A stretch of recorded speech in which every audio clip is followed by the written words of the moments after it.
everyone, it's Paola. Welcome back to my channel. Today I'm very excited because I have a returning author. Katie, hi. How are you? How's Hello. things since your last book release in, was it October? Yeah, The Fallen Hero, which is the sequel to The Dragon Warrior, came out in October 2020.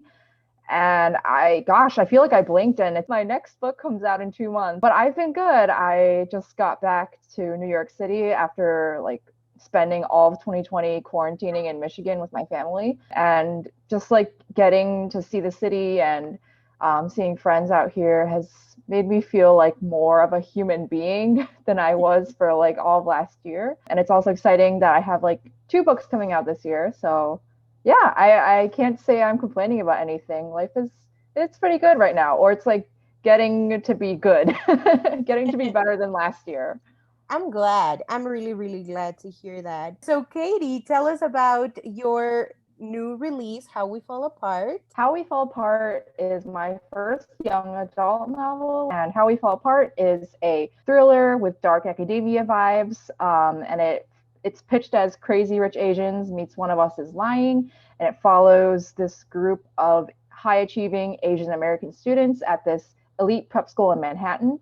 And one day, their ex best friend, who's like the queen bee of the school, is found dead. And the whole school sort of knows that like these friends had a falling out with that friend, so they're cast into this suspicious light by this anonymous figure on the school's gossip app. And slowly throughout the course of the book, we watch their lives unravel and their secrets unravel. And it's all very like juicy and exciting. It kind of has like Gossip Girl vibes, Pretty Little Liar vibes, but it also is my way of grappling with having a high school experience that was very toxic and competitive. And that was something that I wanted to explore in this book because I've never really seen much like dark academia or just like school young adult novels like actually discuss the way that students often are like pitted against each other in like really toxic school environments, especially at like very elite schools. And yeah, I'd never seen it done from an Asian American lens, so I wanted to do it. I'm really, really glad that you did because this book, again, it really is fast paced. So you better save up like your entire day just for Katie's book. So you talked about how it was your way of grappling with competitive school environment and also the Asian American lens, and that was always your goal, right? With this book to write about that. But what were some of the themes that kind of like snuck up on you as you revise? Honestly, I don't know if anything really snuck up on me. Well, I would say like whenever I set out to write a story, like I'll have like a very basic idea of it. I'm not a very intense plotter. I'm getting better at it because I have to because of deadlines. But I want to say like I'm the kind of writer who needs to know everything at the beginning because a lot of the joy of storytelling for me comes in me discovering the story as I'm telling it. So I will say that like for this book though, specifically, the bulk of the themes that made it into like the first draft and the final draft are just like things that I went through in high school. One thing I knew I wanted to address was like mental health and the way that it's dismissed in Asian communities traditionally, and the way that it's dismissed in these elite prep school environments. That was like the main theme. I guess one thing that just sort of happened is that like there's a little bit of like racism in the book. I would say it's more insidious because it's the way that the school sort of views like the Asian students. It pits them against each other. But yeah, that was a theme that like I didn't want to emphasize it really, but it did end up like sort of being in there just by me writing a story about high achieving Asian Americans in an elite prep school. I love that. That's something I also noticed, and I thought it was a very unique take on academia. It's harsh and it's relatable, and I think you spoke to a lot of people with this book. You're speaking to a lot of people with this book. But who did you write this book for? Honestly, I really do hope to reach like a wide audience, but I feel like with every book I'm writing to younger me first and foremost. So if nobody else understands the story, at least like younger me would have understood it and like needed it desperately. You know, I'm very grateful to have this opportunity to open up a conversation. Imagine that How We Fell Apart got a movie or a TV series adaptation. Who would you like to be the director of it? I would really want it to be an Asian American director because, like, whenever I think about my projects, I'm very proud of the fact that I have an Asian American agent. My new series, Winnie Zang, the middle grade series that publishes next summer, I have a Chinese American editor. Getting to work with Asian American professionals, it really makes a huge difference because I just feel the support from them. And I feel that they really understand what I'm trying to do with my books. So I feel like John M. Chu is probably the most high profile like Chinese American director I can think of. Your books, The Dragon Warrior duology and How We Fall Apart, are very, very different. But if for any reason they lived in the same dimension, how would the characters in the Dragon Warrior duology react to the How We Fall Apart crowd? Well, you know, I feel like that's a distinct possibility because the idea behind the Dragon Warrior series is that like Chinatowns are places for magic and there's like Chinese mythology incorporated, but like it's not really visible to like normal humans who don't like perceive magic.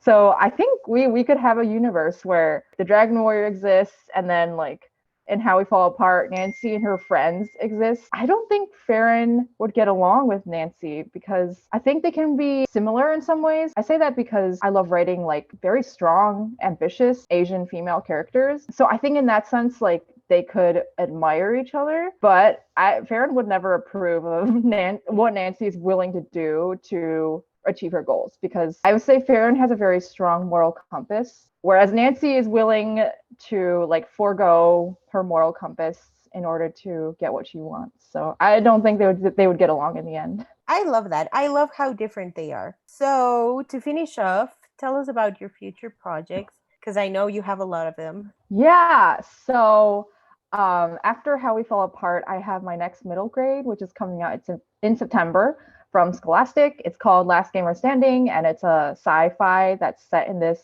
near future gaming world that's sort of inspired by Fortnite. It's a virtual reality battle royale style game, and it follows a 12-year-old Chinese American protagonist named Reina, who is very talented in gaming, and she's entering this gaming academy and a tournament that's running parallel to that, where she basically is just trying to fight her way to the top and score the grand prize. She's really hoping to win the tournament in order to have like cash money to help pay for her mom's bills. But her parents are also like very traditional in the sense that they want her to work like an engineering job or something like that. Definitely not inspired from my own life.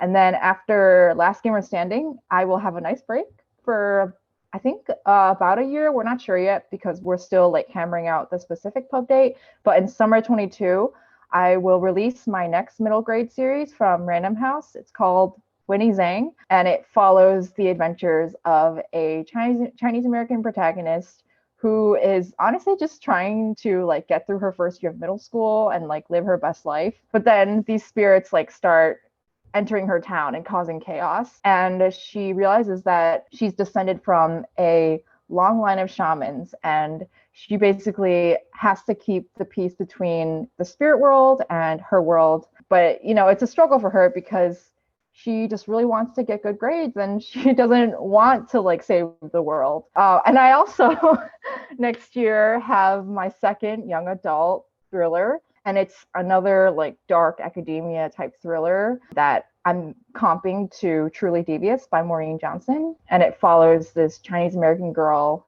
in her first year of university who she's like trying to like solve the mystery of this murder case that was never solved on her campus. And then I'm also working on other stuff, but nothing that's been sold yet. But hopefully in the near future. I'm so thankful that we got to do this again. And I'm really, really thrilled that you having all these projects and selling all these books. I'm very, very excited and happy for you, Katie.